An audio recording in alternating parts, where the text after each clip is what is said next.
I don't trust my computer. All righty. Thank you so much, Saron and Jasmine, for joining me today in our chats in the back.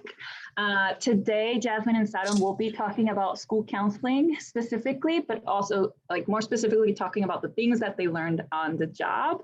So I was very, very excited to be able to have the two of you here today. We have really, really great questions. And before we jump into everything, I wanted to do a couple of announcements. Well, let me share my screen. There we go. So first, I want to remind folks that we still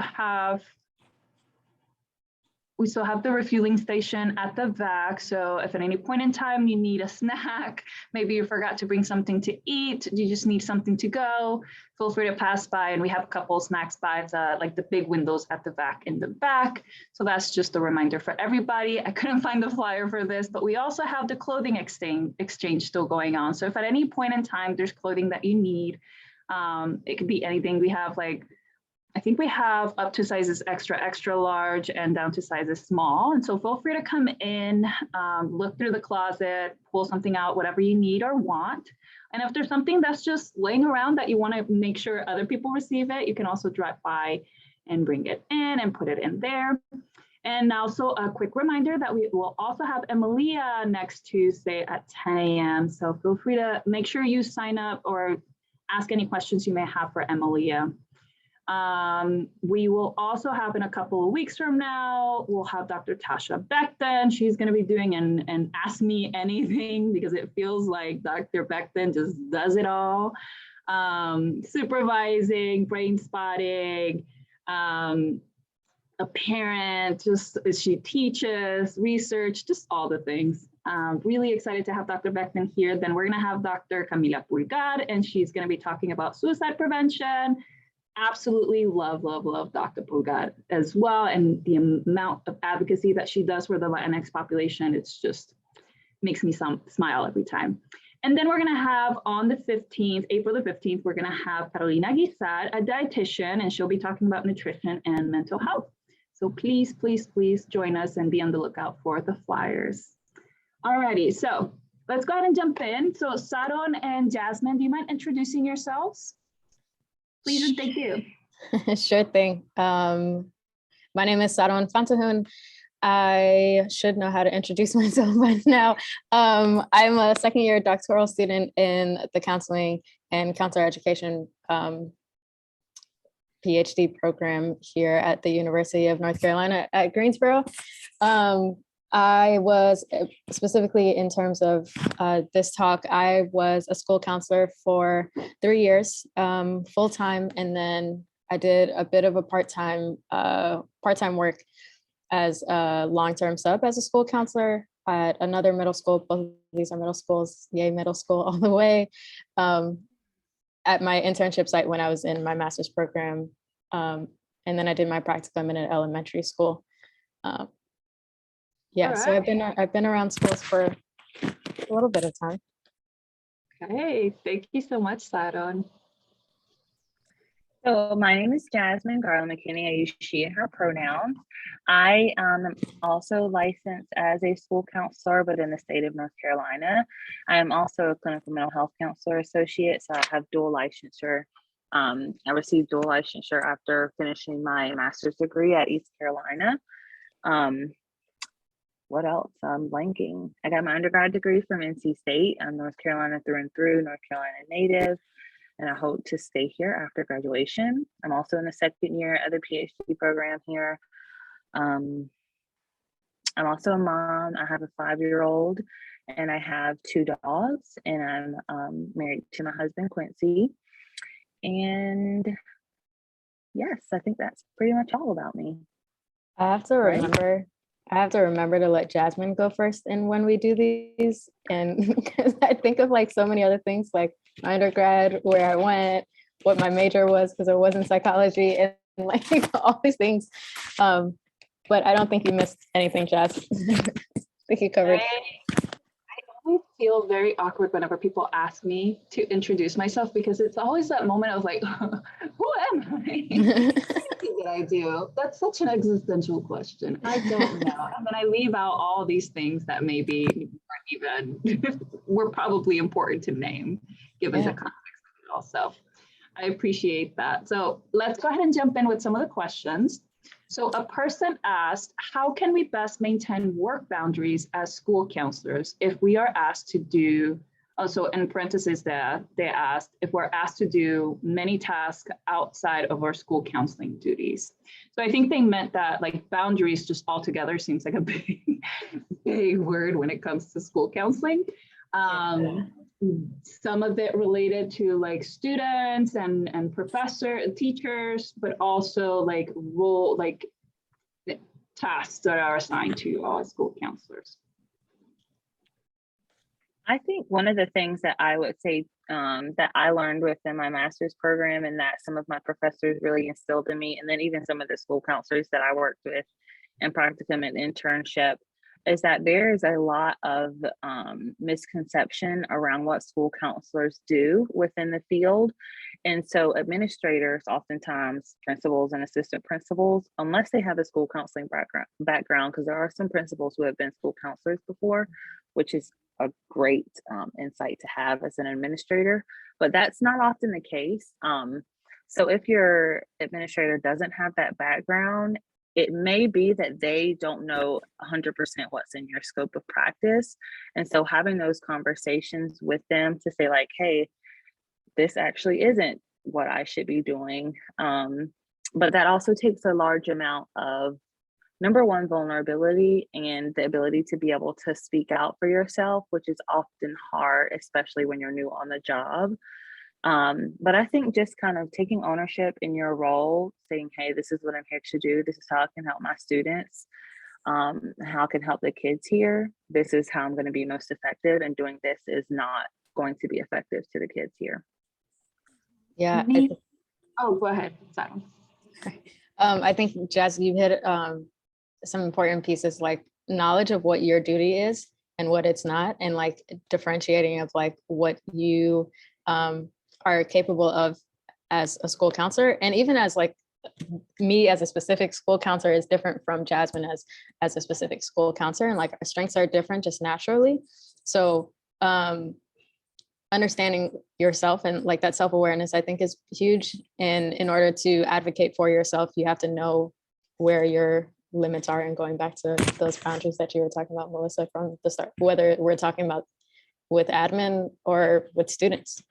Because students will try anything and everything in the most adorable and funny ways. So it's important to know where your boundaries are with them as well. Because a lot of school counseling students will be watching this recording. I'm wondering for those that are like actually going into internship next year, or maybe it's going to be those that are ready to graduate and about to go into the workforce. Like, I'm wondering, what do you two recommend of like where to start with those boundaries? Because I know, Jasmine, you named yourself, like that can be a very vulnerable space to be in. It can feel very scary and intimidating, especially as you're just now going into the field. But also I think that there can be a lot of power dynamics that come up within these spaces as well.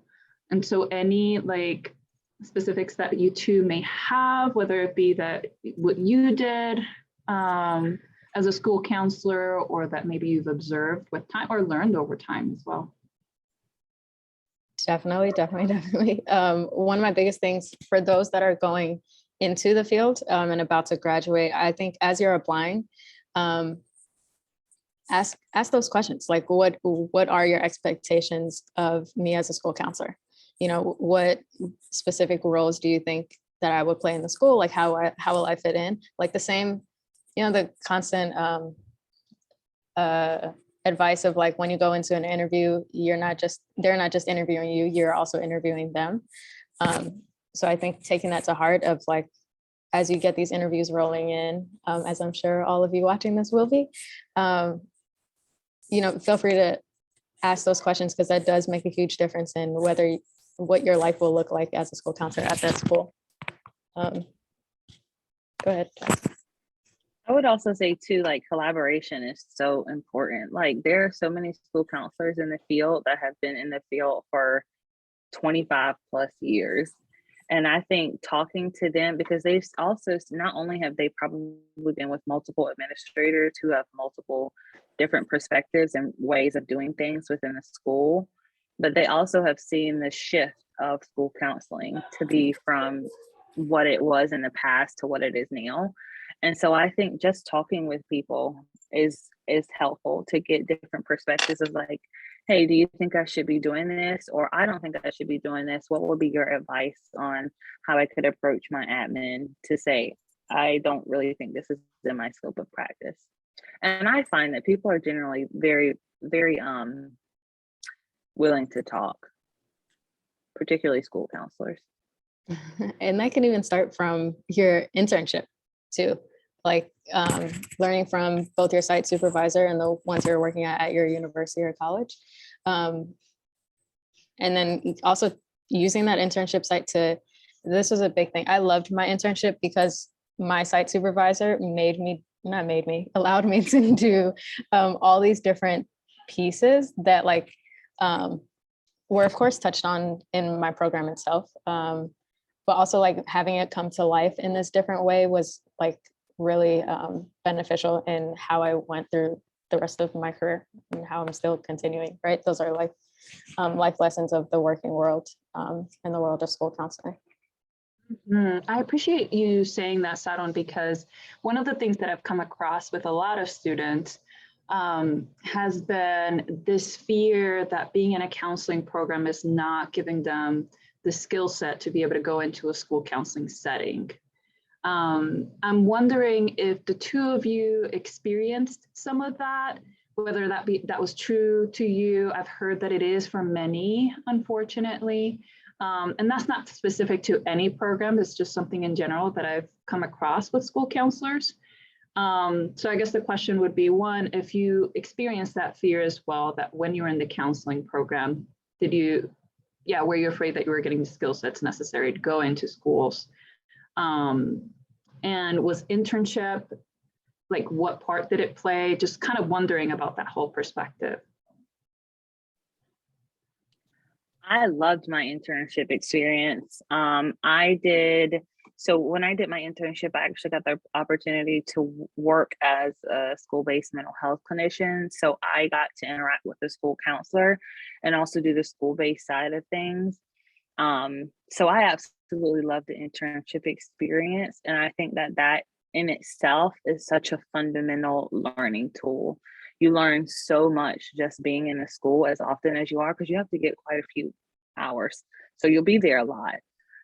So you learn so much just by watching people, just by being there, being on the ground with kids is so powerful. So I think that if you're about to go into internship, I think keep waiting, because you're going to learn so much on the job. And I think even beyond that, beyond the internship experience, the foundational stuff that you learn, like within the helping skills class, is really going to prepare you to be able to use those counseling skills when you get into the field.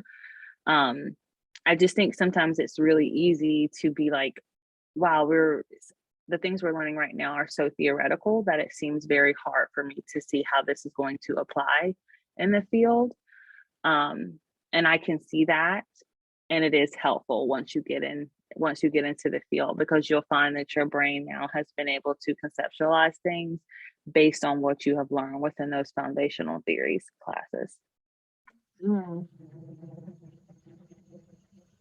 Couldn't have said it better myself.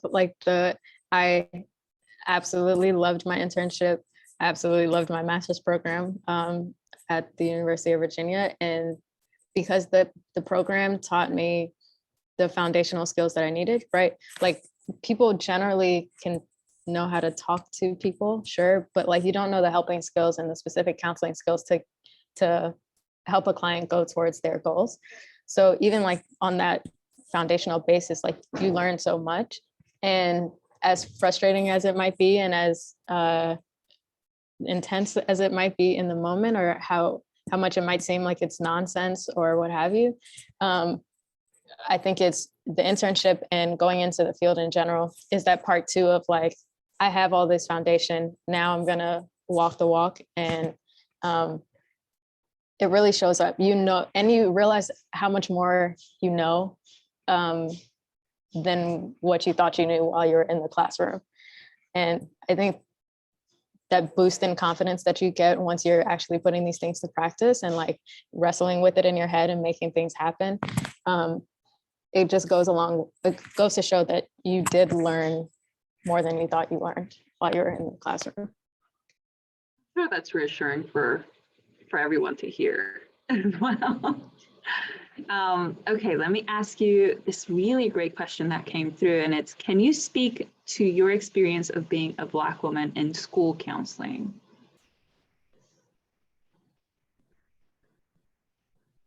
Yes, I surely can.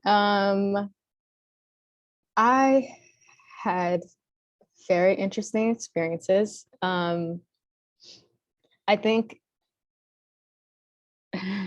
I'm sorry, I'm still trying to figure out how I want to answer this question. But for me and my, being a Black woman helped me connect with the students more so than if I was anyone else, particularly because of the students that I was working with. One, the age group that I was working with, again, it was middle school.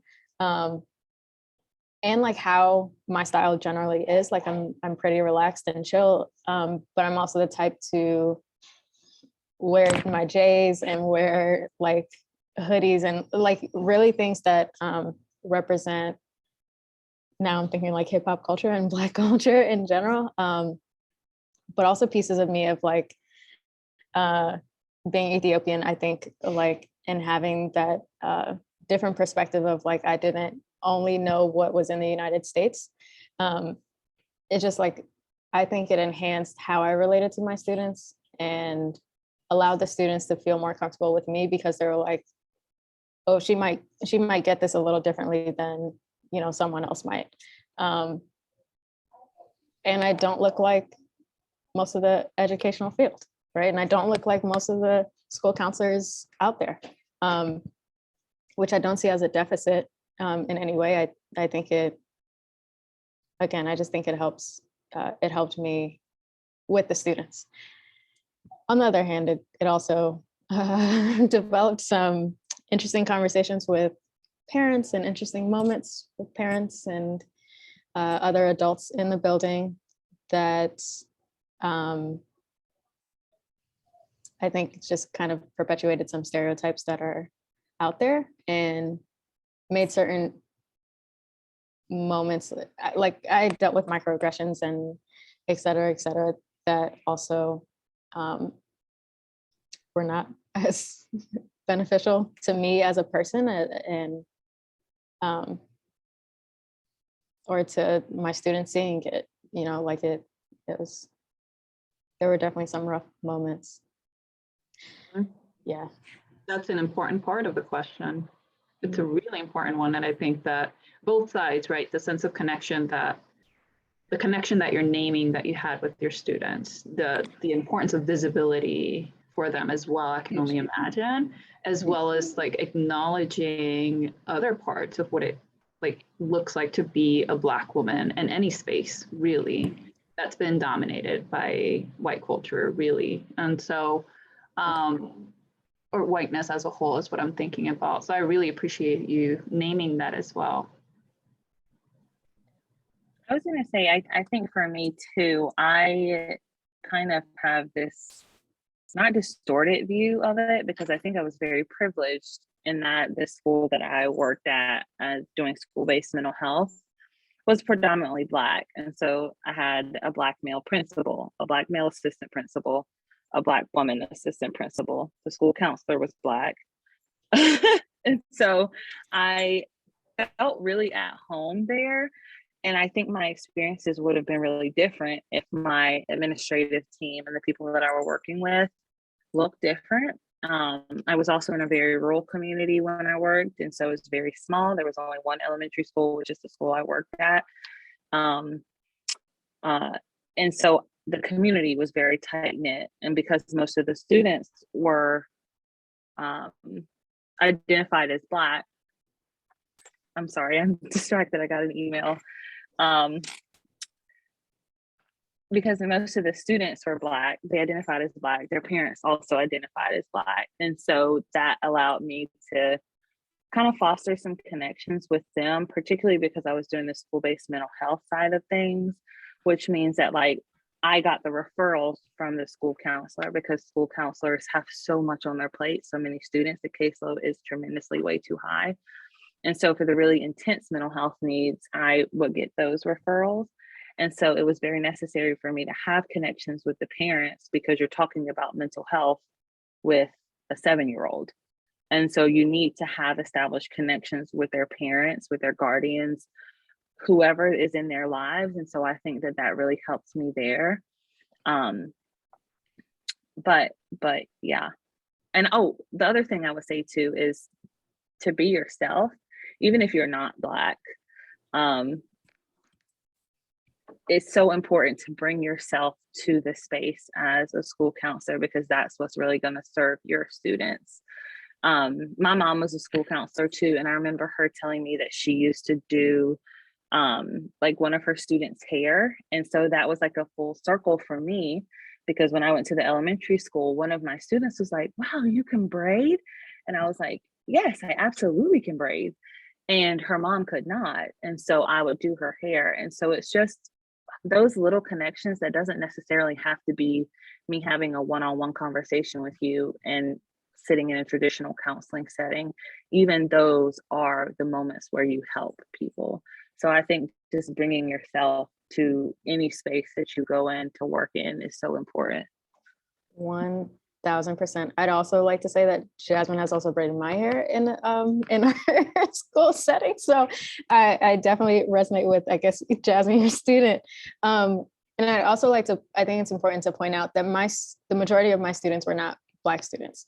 But I think there's a tie into how popular culture is kind of rooted in Blackness in many ways.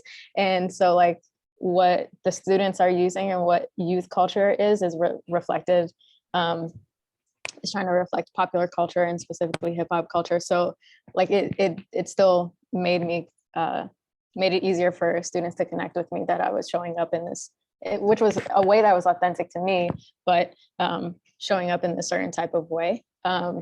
And to the point of whiteness in schools, I think whiteness or white supremacy is embedded in our traditional school settings, in public schools. And I think it takes special people, dedicated people and educators to kind of dismantle those pieces and chip away at those, or even, throw a brick at them. I don't know, just like make it tumble down, to change those foundational pieces and policies and how we just operate in our school systems. Not necessarily that they have to be Black, but yes. That reminded me of like, with the topic itself of like what I learned on the job, like, do you feel like you had enough of these conversations of race in school counseling settings when you were getting your counseling degree, like in school, or was that something that you kind of came across as you were in the field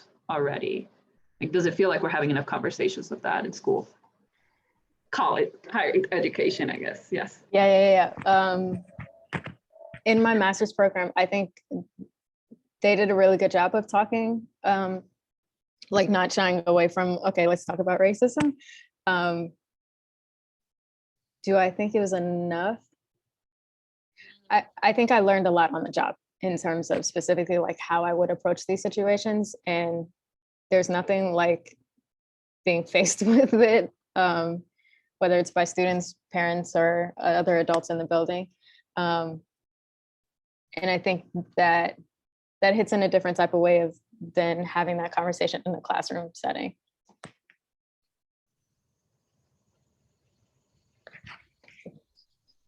Thank you. Jasmine, I see you nodding.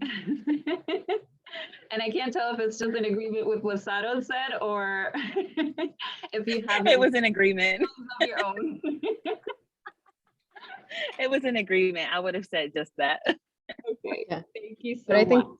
generally, I think we should talk about it. I think I was in a really amazing program for my master's. So shout out to UVA counselor for being upfront with these conversations. And I think that's important to name because what I have found this past year is some students having like the hesitation to talk about race and other like identity conversations that are incredibly important to have both for ourselves as individuals, but as counselors in general as well as a community, all the reasons. And so this is a reminder as to why it's so important for us to start having those conversations now as students. Instead of it like hitting you in the face and not knowing even like, where am I with this type of conversation? So I appreciate that. All righty, let me ask one person, and I can't remember if either one of you said this in your introduction, but there were two people that asked about licensure. Like, do either one of you is licensed like outside of school counseling to like see individual clients and other settings? It's all you, Jess. So I was able to get dually licensed at ECU. And so I have both the LCMHCA and the professional school counselor license within North Carolina. And so the question was for seeing clients outside of, so I have some colleagues. Oh, No. They were, they were asking, I would love to hear about what obtaining dual licensure was like. And being licensed for LCMHC, and did it help you in any way with the school counseling? Yeah, so my focus area was more school-based mental health when I was doing my work within the school system. And so it did help me in that area because I got the more intense mental health concerns. And so my LCMHCA license helped me in that aspect to be able to go a little bit deeper than I would have been able to as a school counselor, just because there's so many roles and responsibilities. And also there's so many students. The caseload is way too high for school counselors. And so it's just not possible to be able to get really in depth into mental health concerns. So I would say that it helps in that respect. Within the other side of things, how to get dual licensure. So you basically take the same path as getting the professional school licensure within North Carolina. Now, I don't know for other states, but you just have to take the NCE for getting licensure for the LCMHCA. Once you pass the NCC, then you can apply for licensure as long as you have taken the right amount of course credits for the clinical licensure, which I think for me was maybe something like 9 extra credits or 6, but don't quote me on that. Make sure you talk with your advisor because they can help you a little bit more about the details and the specific nuances about licensure. And then you can always seek supervision when you get into the field. So there might be other school counselors who have their LCMHCAs or LCMHCS. And so they can help you get connected with supervisors within the field. If you don't want to have another school counselor as your direct supervisor, you can always see clients on the side. However, that's with the acknowledgement that school counseling is a full-time job in itself. So to take clients on outside of that, for me personally, would be a lot. But yes, so I think all that to say, totally possible and totally beneficial. Thank you, Jasmine. In the state of Virginia, I have my NCC, even though I didn't see clients outside of my school counseling role. In the state of Virginia, you have the 3 extra classes, which are the 9 credits that Jasmine was talking about. And then pass the NCE and you'll have your NCC. And then go from there with what Jasmine was saying. One of the things that you two have been naming is the caseload. being pretty large. And so one of the questions was also like, what would you recommend to students on how to juggle all of the responsibilities that you may hold as a school counselor, as well as having such a large caseload? I think I know the answer now that I've stepped away from full-time school counseling. And so I had a caseload of 430 students, like in terms of like officially on my caseload or somewhere around there. And then to juggle the students, like meeting with the students and all of the other roles, I think I burned out. I think it was a really good time when I went to start my doctorate, because I was burned out. I was definitely burned out. So in terms of tips of like what to do, I think if you're a detailed and organized person, see Jasmine smiling because Jasmine is, or you're a J on the Myers-Briggs or what have you. Like I think playing to your strengths in terms of like schedule yourself as much as possible. Know that school counseling requires flexibility. There's no way around flexibility. You'll be sadly mistaken if you don't think that now. But schedule in terms of like interventions and programs, and collect your data. I know data is kind of like a scary word to some people, but I also think there's like different ways of collecting data that could be more fun and could kind of get to how more of like a person, get to more of your personal style. So collecting data to really see like what is going on, right? And I would, if you're thankful and lucky enough to have another school counselor either in the building or in the district that you work well with, then I would like schedule bi-weekly, monthly meetings, what have you, to take a step back and look at the data and be like, okay, what could we do? And I think that's part of like developing that well-rounded, comprehensive school counseling program that we, again, because data and research are kind of like scary terms to some, I think like retraining your brain to be like, I'm already doing this, I know how to do this. And because my program taught me how to do this, right? And then learning what that can look like for you in the field. Yeah, so really just take a step back pretty regularly to see what's going on and reevaluate like where your time is being spent and what you're doing and how happy you are, like and like fulfilled, and how effective you feel like you are. I think along with that too, is just like recognizing your own limitations. Because at the elementary school that I was at, there were 520-ish students. There was one school counselor. And so recognize your limits. And also learn that it's okay to say no, which is hard and something that I'm learning myself, but it's also okay to say no.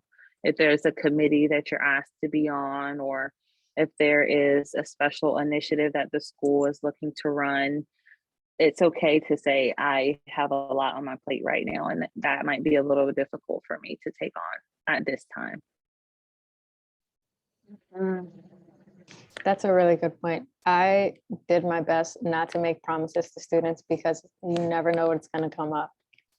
So, or promises to students or staff alike. Say you'll do your best and then keep doing whatever you can do. Organization skills. What recommendations do we have? Jasmine, I've heard you love this topic. I know that could be a whole other talk in itself, but any like nuggets that you could share with probably us all, really?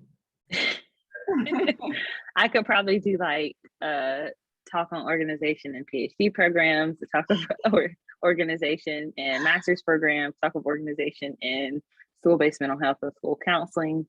But in short, which this is a very broad answer, but you're going to have to find what works for you, because I have found that because I'm so J-ish on the Myers-Briggs scale, which means I'm very organized and detail oriented, if I try to pass that on to people who are not, then it becomes too much and it's overwhelming.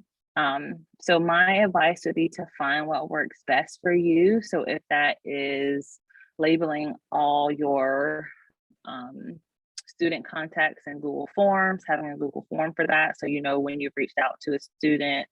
If that is organizing your stuff on Microsoft OneNote, you know, whatever works for you. Shout out to OneNote. They're going to sponsor me one day. Apple too. But anyway, look for me on an Apple commercial. But you have to find what works for you.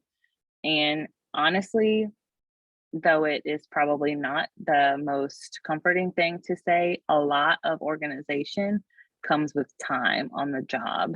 Like what you do your first year, you might look at your second year and be like, well, that sucked. I don't want to do that again. Let me refresh this and make it more applicable to how it might help me within this school. Because your organization also might have to shift based on the school that you're at, because your students' needs are going to be different from wherever you are. So it's a constantly swinging pendulum. Thank you. Alrighty, let me hop on to the next question, and I am trying to be intentional with which ones I choose because of time. The next one is, what advice do you have for switching between school levels or for entering a different level than your first preference? So for example, high school and not elementary. Yeah, and then there's another question after that. I would say take your time in your internship and your practicum to explore all of the options that you can explore. So like for when I was in my master's program, one of my colleagues who was a year before me, for her practicum, she was in elementary school. Internship 1, she went to middle school, and internship 2, she went to high school. And through that exploration, she found that elementary and middle were not her thing. And that is okay, because it might be that one or the other is not your thing, but you won't know unless you try. And also the last thing you want to do is get into like a job and then you feel stuck because you're now in a job and you've gotten into a routine, but it's not the level that you want to be at. But you can always switch too. Now I will say for me, I went in thinking that I would be very gung-ho high school, and through my practicum experience, I found out that was not the case. And it was through internship that I learned that elementary school was really like my jam. It's helpful to remember that it doesn't have to be permanent and that it will not be permanent. What about you, Saron? Yeah, that's my biggest thing. It's not permanent. Whether you're talking about internship, practicum, or like full-time work or even part-time, whatever you do after you graduate. I also started off thinking high school. I remember because of the scholarship that changed my life, I was like, I'm going to help kids get scholarships to college and like know that this is an option. And my internship was set up to go into a high school setting, and then through extenuating circumstances, I had to go to the middle school that I am saying that I am in love with now. And so at first I was upset about it, and I started late. I was like, how am I going to get all these hours? So I ended up going there, especially in the spring semester. I went there literally every single day to get my hours in. And I absolutely fell in love with middle school at that point in time. And then I like reflected back and I was like, I should have been in middle school all along. Like this, it doesn't make sense for me and my personality to be anywhere else. Although I loved my elementary school and my practicum experience, middle school just kind of fit me better. And I wouldn't have known that if the powers that be, just something happened and I just so happened to have to go to a middle school. And I will follow middle schoolers for the rest of my career. So I strongly think like it's not permanent, and it's also okay that you go into the wrong setting for you, because that'll teach you one way or another. The experience I itself. also, sorry, I just wanted to acknowledge too that when you get into job settings, it will be more difficult for some people to leave the job. That's what I meant by stuck. Like if you like get into the routine, and like, let's say, like for me personally, if I would have moved to a middle school setting and I had to move to a different county to be able to work at the school, I wouldn't move to a middle school setting. But I was just giving that as a hypothesis. I mean, as a fake scenario. Hey, Khalees.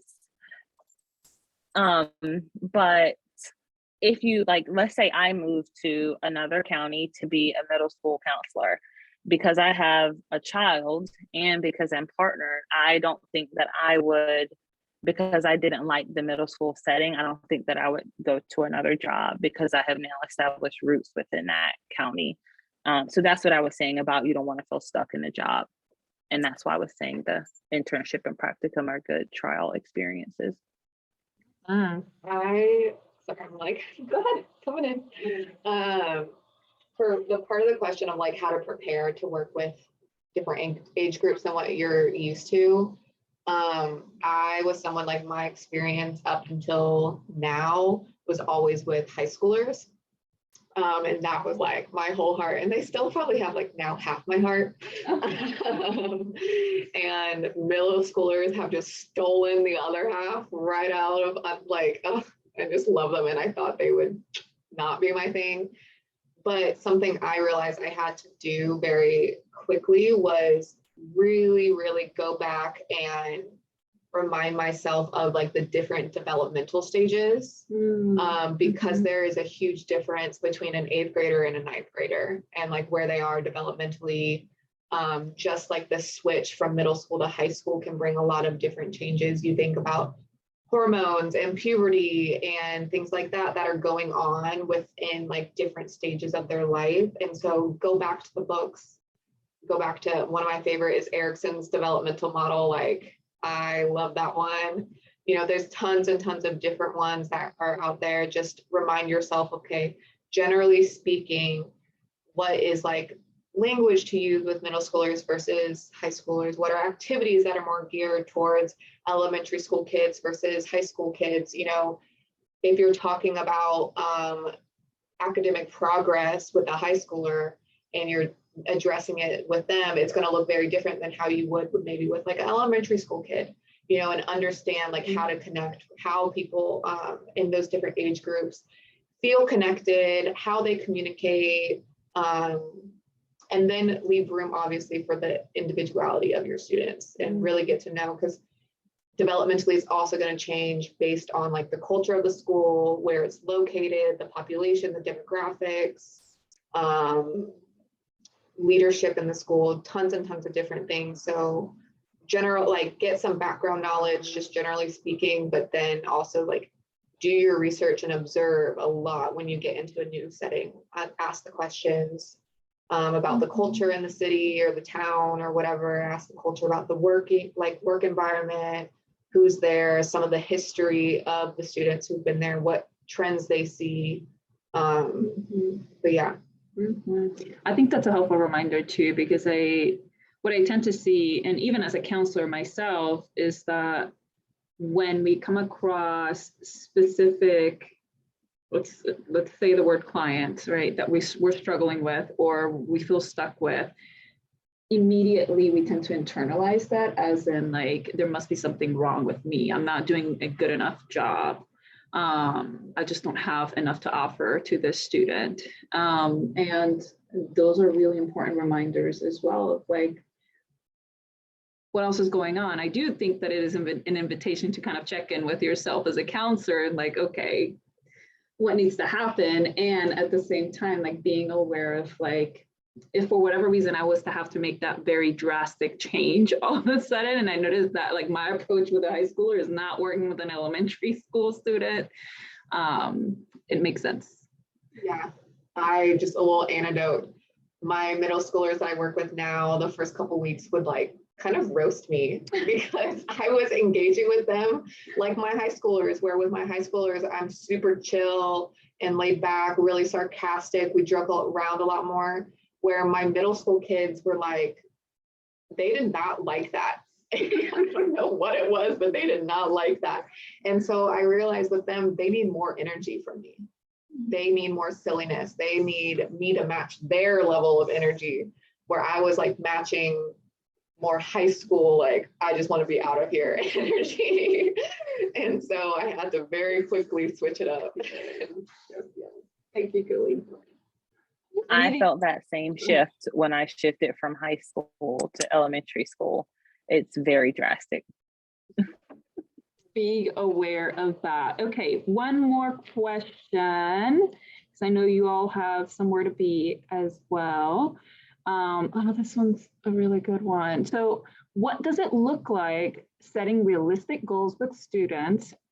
And the follow-up question for them was actually something that you named a little bit, Jasmine. So if you all want to add to that, the other one was, do you have any sort of routine at school, or did you have any sort of routine at school as a school counselor? So they're both different. And I definitely had a routine. I'll take the routine one. I'll let you have the goals one. Also, we didn't discuss this beforehand, so I'm just kind of putting Saron on the spot, but I'm okay with that. And she's okay with it too. So as far as routine, like I said, I thrive off of organization. So of course I had a routine. So my initial routine was I had grade levels. So I typically would run on the kindergarten through second grade hall. So when I got into the school building, I would go check in individually with each teacher to see if there were any concerns that I might need to know about for the day. Then I would go into the office, make sure that all my paperwork was done, see if I had any students that I had written down that I needed to check in with or have one-on-ones with. I typically ran groups in the afternoon, but I would always write like my agenda on the board for the day, so that like if somebody was to peek in my room when I wasn't there, they would know where I was. Then I also have like a little thing on the door, like where's Miss McKinney now? And so I would say like in a classroom, doing an observation, at recess, at lunch. That was also part of my routine, is I sat with the kids every day for lunch. And I also went outside for recess for at least one of the classes that I was working with. So that was for them in theory, but it also was very much for me to be able to go outside and just breathe for a second. So I made sure that those were incorporated into my routines every day. And then I went, at the end of the day, I always walked the kids out to the bus and saw them off for going home. thank you. I can speak on routine also. Jasmine and I like to joke that she is the only organized one out of the two of us, which is actually not true, which we proved in a separate conversation before. It's just like takes over. I can't tell if that's a confirming or. I couldn't tell either. Well, Saron is definitely more organized than me, so I'm gonna agree. Thank you. I appreciate it. And I'm hoping Jasmine can also agree on the fact that I can be very detail oriented and organized. But that's besides the point. All of that to say, she has outlines for her writing, so she's a little organized. Thank you. And I did our assignments list for the first couple of semesters here. Okay. Anyways, I'm not going to prove myself to you all. Other than that, I did get into a bit of a routine, and I think Jasmine highlighted a few, an important piece that I would like to reiterate. The duties that you have to do as a school official anyways, like lunch duty, hallways, bus duties, whatever, I think you can make the most out of those to connect with your students, right? Visibility, not only as me and my identities, but visibility in the sense of like literally being in front of the students reminds them who you are as a school counselor, and reminds them that you're there and why you're there and who you are and blah, blah, blah. So use those duties and make the most of them. That's a huge thing that helped me connect with students, more so than, some of the other ways that we try to do it. And I'm not gonna lie, I don't remember the first question. So Melissa, can you remind me of the first? Goals. Is there such thing as realistic goals? Yes, realistic goals with students, right? Yes, there definitely is. Even like the same way mental health clinicians like outside of the school work and like set goals with their clients, I have done the same with my students, right? Like, so it's again, using those pieces that you learned in your programs and just applying it. The difference is when you get in the field, and one of the things that I learned on the job or kind of really came to life in the job is flexibility. And as much as I am a detail-oriented person, I am very much so go with the flow also. And I think that's why, again, middle school and school counseling fits for me, because I can set those goals with students, but you also have to make sure that they're doing their work on their own, because you don't have the time to meet with them as regularly as a clinician outside of schools would, or a school-based mental health professional like Jasmine was, and having that specific role. So yes, you can set realistic goals.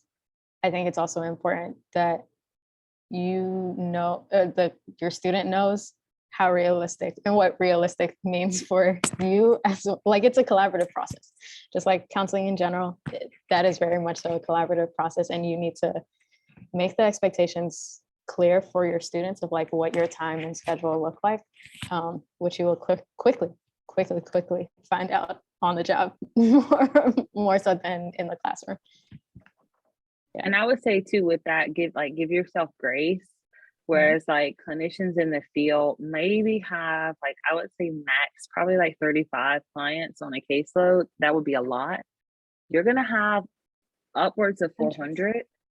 So it's not realistic for you to be checking in every day with everybody that you have set goals with.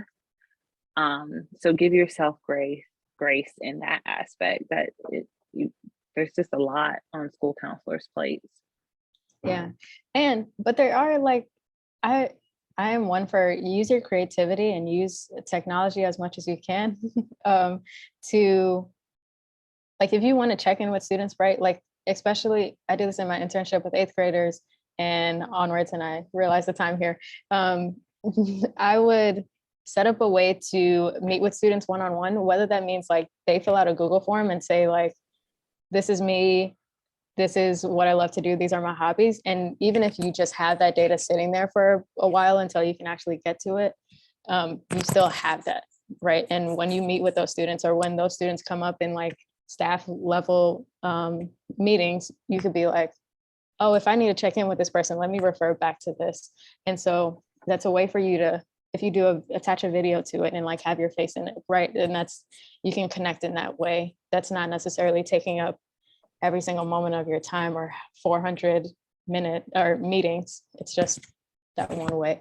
But feel free to talk to me more about interventions that you could do. Great point. If people want to reach out to you, what's the best way to reach out to you if they have any questions, any follow-up questions, or just want to connect? Yeah, I'm always down for a meeting or email. My email is S, the first letter of my first name, and then _ my last name. Hopefully you can look on the flyer. There we go. If you see it on the flyer, S _ my last name @uncg.edu. And I would say the same for me, just reach out through email. Are our emails on the flyer? They're not. My last Okay, name is my on the email flyer. is JL Garland, my first last name, MC, half of my second last name, at uncg.edu. JL Garland, MC, at uncg.edu. I have 2 last names, and so they weren't going to put all 60 letters in my email. But yes, please reach out to us. We are always willing to talk more about pretty much anything. I think I speak for both of us when I say that we're open books, and we pretty much don't shy away from helping students out. So please just reach out to us if needed. For sure. Thank you. And I really appreciate those, like, as like a parting place to be. Grace and Saron, from you, I heard a lot of like flexibility as well. So thank you so much, the two of you. Thank you for your time, for your presence, and all the smiles. I feel like my cheeks are hurting right now. I hope you all have a great rest of your day. I hope you do Bye. too. Thank you for the opportunity, Melissa. Thank you. Thank Bye. you. Bye.